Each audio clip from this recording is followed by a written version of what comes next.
जय हिंद प्यारे साथियों, आप सभी का कैप्टन शर्मा क्लासेस में आपका बहुत बहुत स्वागत है। आशा करते हैं कि आप सब मस्त होंगे। आज जीके की जो सीरीज चल रही है उसी में एक आज नया टॉपिक लेकर के हाजिर हुए हैं और आप लोगों ने जो पिछली क्लास थी उसको बहुत ज़्यादा प्यार दिया। आप सभी का तहे दिल से बहुत बहुत धन्यवाद और ऐसे ही अपना प्यार बनाए रखें। चलो आज हम एक उसी की सीरीज़ में आज एक नया टॉपिक शुरू करेंगे। एक नए चीज़ें जानेंगे जो कि हमारी राज्य व्यवस्था से अनुसार हैं। सारी चीज़ें जानते हैं जो संविधान के पार्ट में हैं। इसको हम आज जानने का प्रयास करेंगे। ढेर बातें नई सीखेंगे। बिल्कुल 10 मिनट या 15 मिनट लगेंगे। छोटा सा लेक्चर होगा और इसमें ढेर सारी नई बातें समझाएंगे। ये वीडियो सभी के लिए है। कोई भी जो भी राज्य व्यवस्था जानना चाहता है कि हमारे पीएम को, सीएम को, डीएम को, जितने भी उच्च अधिकारी पोस्टेज हैं जिनको सैलरी कैसे मिलती है, क्या क्या प्रावधान है, कैसे क्या उल्लेख है, इस सारे वीडियो में पूरा डिटेल में डिस्कस करेंगे। चलो बिना देरी के स्टार्ट करते हैं। आज का टाइटल ही है संविधान की अनुसूची। देखो, संविधान को मेनली 3 पार्ट में पढ़ा जाता है। जिनको नहीं पता होगा वो जान सकते हैं, वो समझ सकते हैं। 1 मिनट। तो हम संविधान को 3 पार्ट में डिवाइड है, ठीक है। 3 पार्ट में हम इसको पढ़ें, अध्ययन किया जाता है संविधान का, जिसमें सबसे पहले क्या होता है, आपका भाग होता है, फिर अनुसूची होती है और फिर क्या होता है, अनुच्छेद होता है, ठीक है।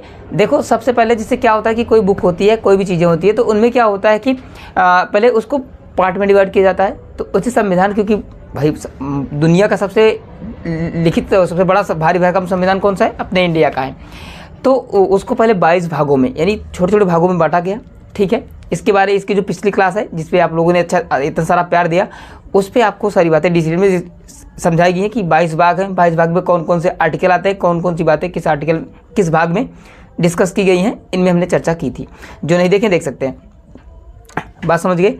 पहले भाग में बांटा, फिर किस में बांटा, अनुसूची में बांटा, फिर आपको बांटा क्या, अनुच्छेद में, ठीक है। इसमें क्या कहा गया है, जो अनुसूची है तुम्हारे भाग में मोटी मोटी बात कही गई है, फिर अनुसूची में उससे थोड़ी सी डिटेल में डिस्कस की गई है। और पूरा अगर एक एक बात को डिटेल से जानना चाहते हैं तो उसके लिए आपको क्या पढ़ना पड़ता है, एक एक आर्टिकल पढ़ना पड़ता है, एक एक बात पढ़नी पड़ती है। एक एक आर्टिकल में एक एक बातें डिस्कस की गई हैं जो कि पूरे संविधान में वर्णित है।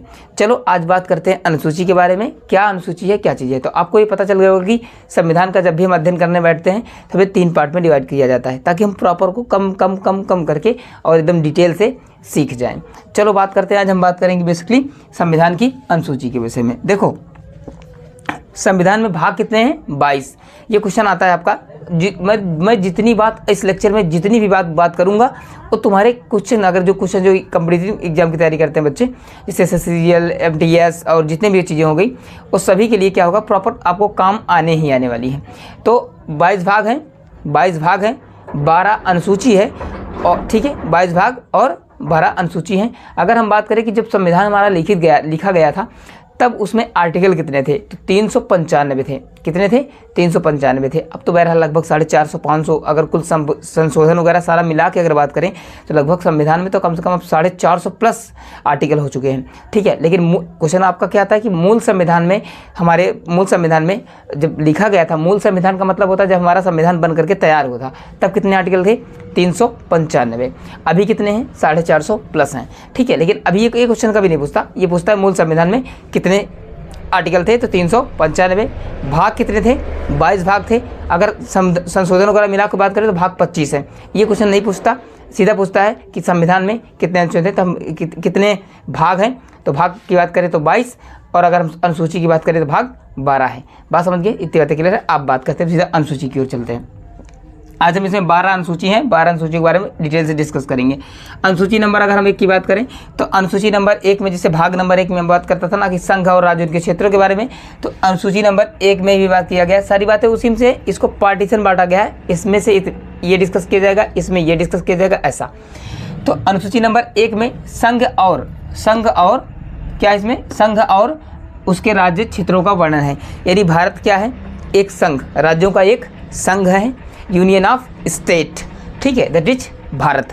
तो मतलब संघ, भारत, राज्यों का एक संघ है, कौन, भारत, ठीक है। क्या होगा, कितने राज्य होंगे, उसके कितने यूटी होंगे, किसमें कौन सा, मतलब कि किसमें कितनी विधानसभाएं होंगी, किसमें कितना विधान परिषद होगा, किसमें नहीं होगा, ये सारी बातें इस अनुसूची नंबर 1 में डिस्कस की गई हैं।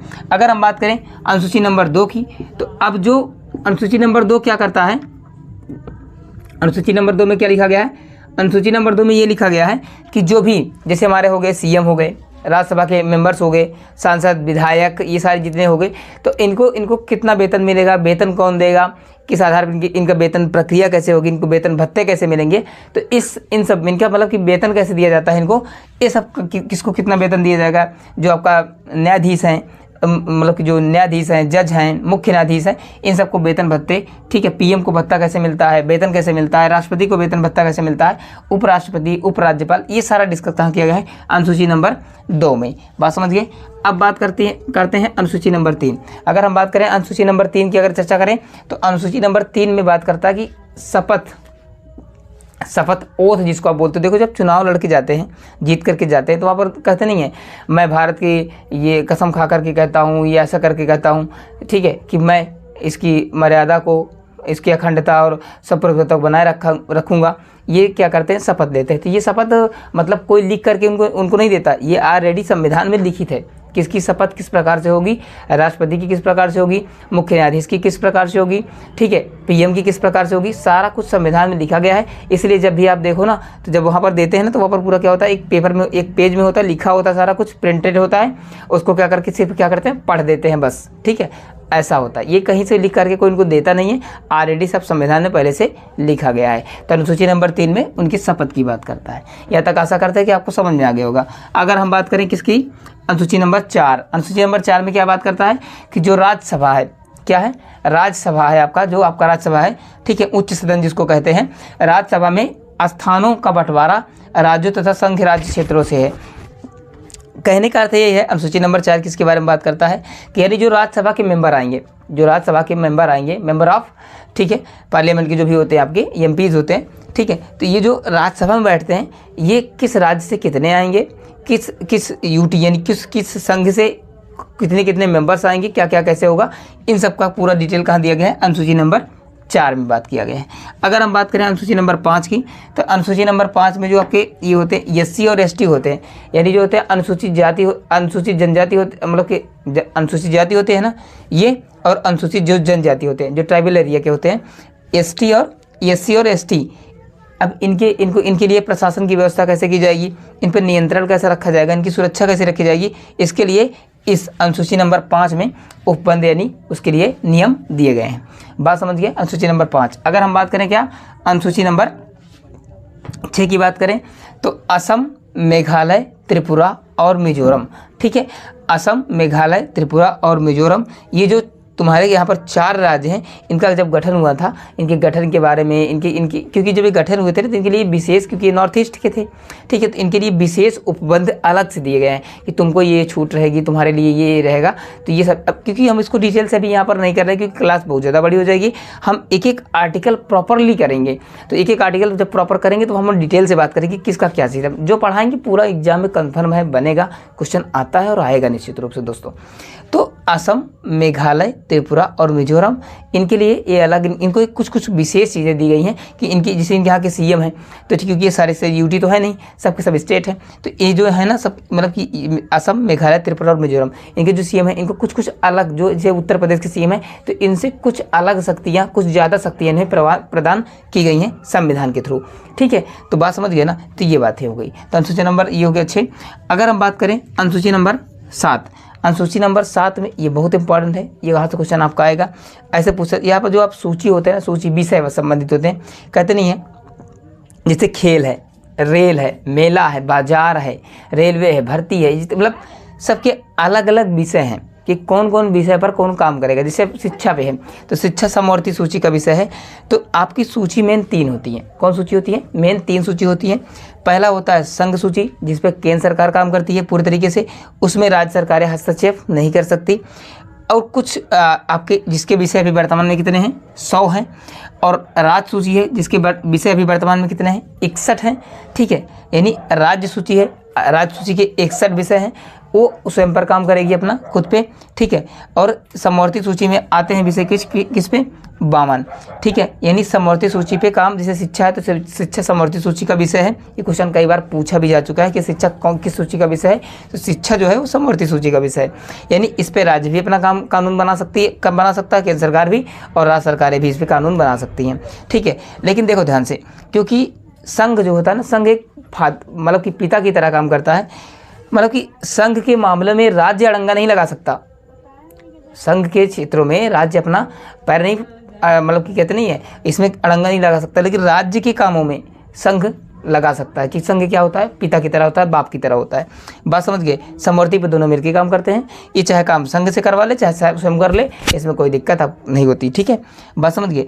तो ये अनुसूची नंबर, ये आपकी 7 अनुसूचियाँ होंगी, आपको 7 समझ में आएंगी। अनुसूची नंबर 8 के विषय में देखो, अनुसूची नंबर 8 जो है ना बहुत ही इंपॉर्टेंट है, मोस्ट इंपॉर्टेंट है दोस्तों। अगर अनुसूची नंबर 8 से क्वेश्चन बहुत ही ज़्यादा पूछते हैं, और देखो अनुसूची नंबर उसे हमारी क्या है, हमारे संविधान में बहुत ज़्यादा इंपॉर्टेंट है। अनुसूची नंबर 8 यहाँ से क्वेश्चन बहुत ज़्यादा पूछते हैं, बहुत ज़्यादा पूछे जाते हैं। अनुसूची नंबर अगर हम 8 की बात करें तो ये बात करता है भारत में भाषाओं के बारे में। किसके बारे में बात करता है? भाषाओं के बारे में। इसका आर्टिकल हमने पहले डिस्कस कर चुका है 343, ठीक, यानी 343 जो है वो भारतीय भाषाओं के बारे में बात करता है, यानी जो संविधान हमारी भाषा लिखी गई है।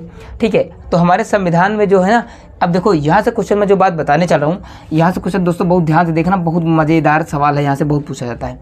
सबसे पहला क्वेश्चन पूछता है कि भारतीय की मतलब कि जो भारत का मूल संविधान है उसमें कुल कितनी भाषाएँ थी? कितनी थी? 14 भाषाएँ थी। यानी कहने का मतलब जब हमारा संविधान बना था ना, तब हमारे संविधान में कितनी भाषाएँ थी? कितनी थी? 14 थी। अभी वर्तमान में कितनी है? तो अभी वर्तमान में कितनी है? 22 भाषाएं हैं। यानी अगर देखा जाए तो 14 से 22 आने तक 8 भाषाओं को संविधान संशोधन करके क्या किया गया है? जोड़ा गया है।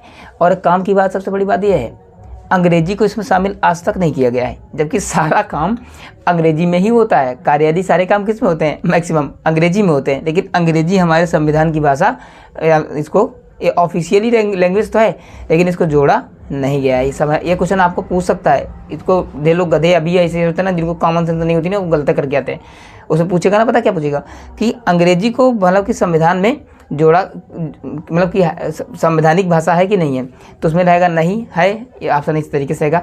एक्सेप्शन कॉन्सेप्चुअल क्वेश्चन आते हैं, ठीक है, इस तरीके से सीरियस क्वेश्चन पूछता है। तो अभी वर्तमान में कितनी भाषाएं हैं? 22 है। मूल संविधान में कितनी भाषाएं थी? 14 भाषाएं थी।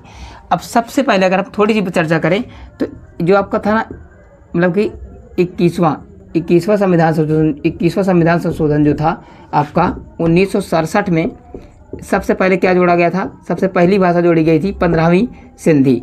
उसके बाद 71वां संविधान संशोधन जो हुआ था 1992 में, इसमें जोड़ी गई थी 3 भाषाएं। कौन जोड़ी गई थी? पहला जोड़ा गया था नेपाली, मणिपुरी, और तीसरी जोड़ी गई थी कोंकणी। ठीक है, कौन जोड़ी गई थी? कोंकणी जोड़ी गई थी। और फिर तीसरा संविधान संशोधन, मतलब तीसरा संविधान संशोधन यानी जिसको हम कहते हैं 91वां संविधान संशोधन, जो 2003 में हुआ था, इसमें 4 भाषाएं जोड़ी गई थी। कौन कौन सी? बोडो,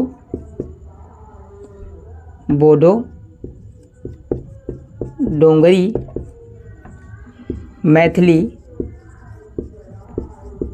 और संथाली। बोडो, डोंगरी, मैथिली, संथाली, ये 4 भाषाएं जोड़ी गई थी। अब देखो यहाँ से मैं क्वेश्चन सारा बता दिया, यहाँ से भाषाओं के जितने क्वेश्चन बनते हैं मैंने सारा डिस्कस कर दिया। सबसे पहले ये पूछता है कि भाषा, जो हिंदी भाषा है, कोई भी जो भी भाषाएं हैं, वो सब भाषाओं के लिए कौन सा आर्टिकल है संविधान में? तो इसके लिए अभी हमने बोला कि 343 ये हो गया आर्टिकल। अनुसूची की बात है, अनुसूची नंबर 8। ठीक है, भारतीय संविधान, मूल संविधान में कितनी भाषाएं थी? 14। अभी कितनी है वर्तमान में? 22। अब बोले गए कि भाषा में सबसे पहली भाषा संविधान संशोधन कौन जोड़ी गई थी? 21वां संविधान संशोधन 1967 के सिंधी पहले जोड़ी गई। उसके बाद 71वां संविधान संशोधन 1992 में कौन जोड़ी गई? 3 भाषाएं, नमक, नेपाली, मणिपुरी, कोंकणी, ये कह सकते हो। फिर 91वां संविधान संशोधन आया था 2003 में, इसमें 4 भाषाएं जोड़ी गई, बोडो, डोगरी, मैथिली, संथाली, ये 4 भाषाएं। मैंने भाषाओं का सारा क्वेश्चन आपको यहाँ पर निपटा दिया, भंडारा हो गया इनका। चलो अब देखो अनुसूची नंबर 9। अनुसूची नंबर 9 क्या बात करता है? भूमि सुधार। भूमि सुधार का मतलब इसमें क्या कहा गया अनुसूची नंबर 9 में?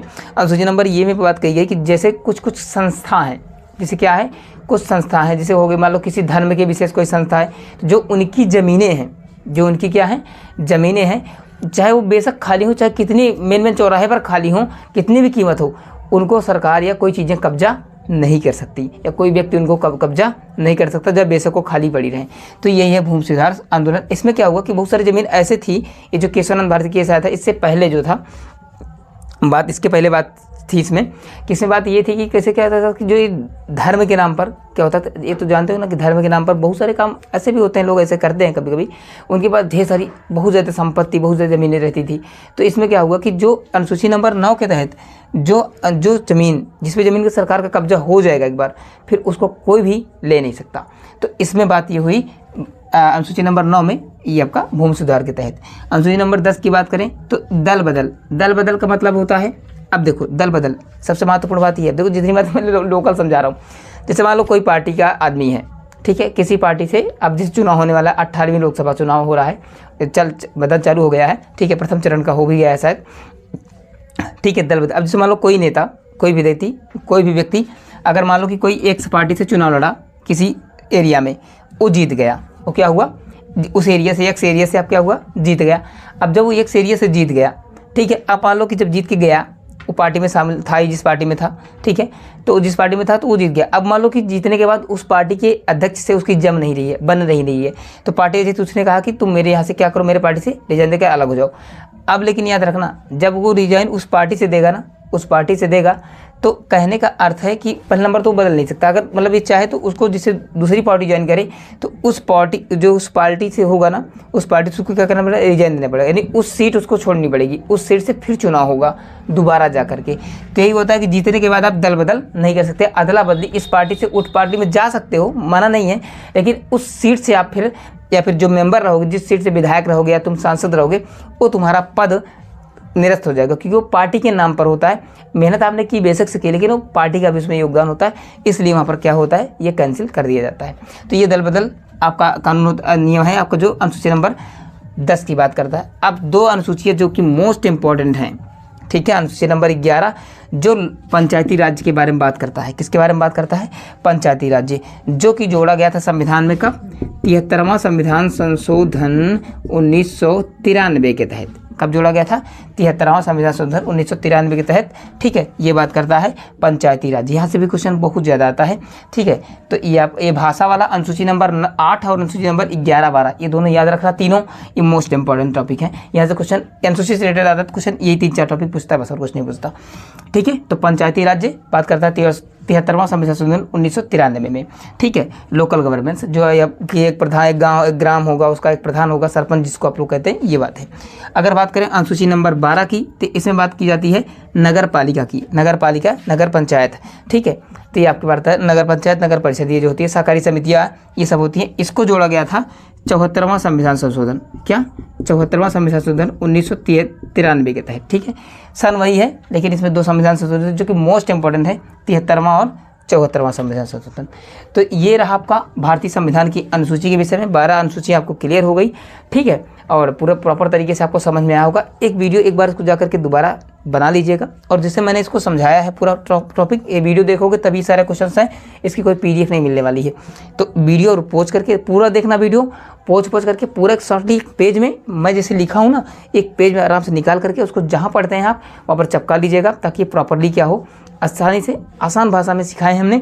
सारा टॉपिक लिख लेना प्रॉपरली, 2-3 बार पढ़ लोगे, आराम से याद हो जाएगा। यहाँ से क्वेश्चन बनते हैं, तो लगभग पिछले क्लास में जो हमने समझाया था वहाँ से और यहाँ से, तो आपके मोस्ट इंपॉर्टेंट क्वेश्चन ये आपके बनेंगे कि ये आपका क्या होगा, प्रॉपरली एकदम अच्छे से याद हो जाए। तो चलो मिलेंगे एक नए सीरीज, इसी सीरीज चल रही है, और मिलेंगे अगले लेक्चर में एक नए कॉन्सेप्ट के साथ। अब हम आर्टिकल पढ़ेंगे, आर्टिकल चलेगा तो लंबा आपका 3-4 लेक्चर होगा। हम पूरा आर्टिकल, जो मेन आर्टिकल है जहाँ से क्वेश्चन आते हैं, उनको हम प्रॉपरली करेंगे। चलो, आशा करते हैं क्लास अच्छी लगी होगी, मस्त रहिए, पढ़ते रहिए, वीडियो अपने दोस्तों को शेयर कर दीजिएगा, और बस इतना है, बाकी और मस्त रहो, पढ़ते रहो। तब तक मिलेंगे अगले वीडियो में, तब तक के लिए जय हिंद।